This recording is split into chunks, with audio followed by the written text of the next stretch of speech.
Hey, what's happening everyone? I got this video for you here, starting with the warm-up, which is the cleanup. And the gym gets dirty out here in the mountains, and while beautiful, it gets dusty. So you got to start with a sweeping out, and the nice thing about this, gets the blood pumping, and the gym gets tidy and clean and ready to work out in. After that, move on to some foam rolling and some stretching, this mobility stuff. A controversial subject these days will be touched on in Gainsline SBD later this week. So tune in for that because it's going to be a kick-ass episode. These portions of foam rolling, I honestly don't do terribly much of. This is less than 5 minutes, and I'm doing this to both facilitate better stretching there with my hip flexor, as well as roll out the quad. So I kind of do it to function. I'm not going real hard, but it does help relieve popcorn knees. You saw me do those body weight squats with the TRX. I use the TRX because it helps me even limit my own body weight to less than that, and I can tell if it's going to be a good or bad squat session based upon that alone, due to this hip stuff that I'm focusing on. So I roll through all those stretches, which goes full scope from hip flexor to glute to hamstrings, calves, all that kinds of stuff.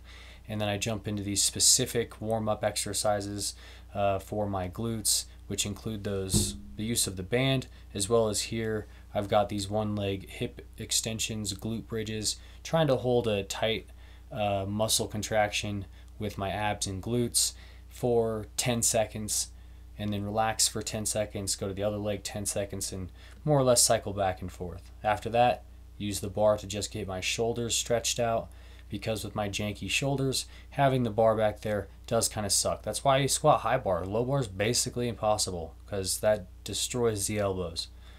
So the high bar, making sure I'm warming up the shoulders still.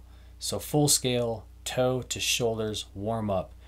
Then get on with the specific barbell warm up. This is using the specific implement to get the work done for your mobility and muscular needs. So this is paying attention to the position, the tempo, all this other sort of qualitative stuff about doing the rep, other than just how many reps you're doing. I'll have a video that touches on this in Gainsline SBD later this week, another reason to watch. So I sped through all that other stuff, and here you're seeing some in normal speed. And here, we're trying to maintain an honest 2 to 3 second eccentric while maintaining solid, stable knee positioning. And from there, trying to assess if I can even hit depth. So I've got a lot of video angles here. This could also be a lesson in great angles for assessing your squat.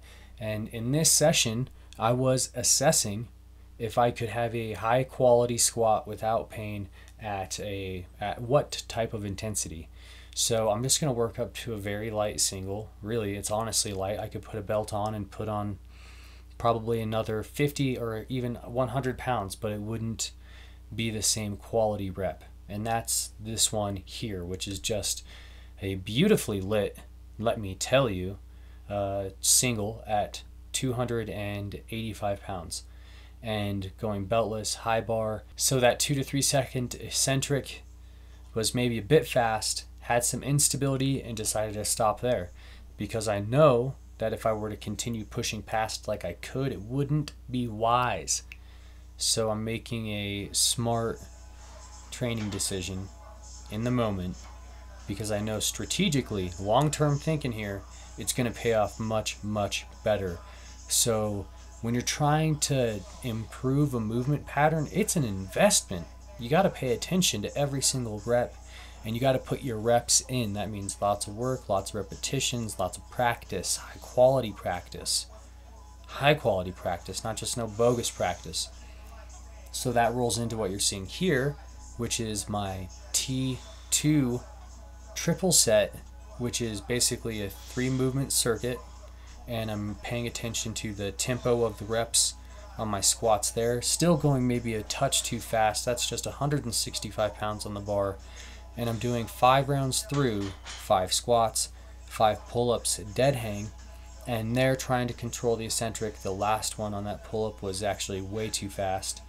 And then rolling into one arm kettlebell overhead presses with a clean, trying to have a hip hinge that's got a lot of tension in it as I push my hips back all the way into the floor, really driving into the floor with my heels and controlling how fast I'm going back, but you know, getting a bit too fast.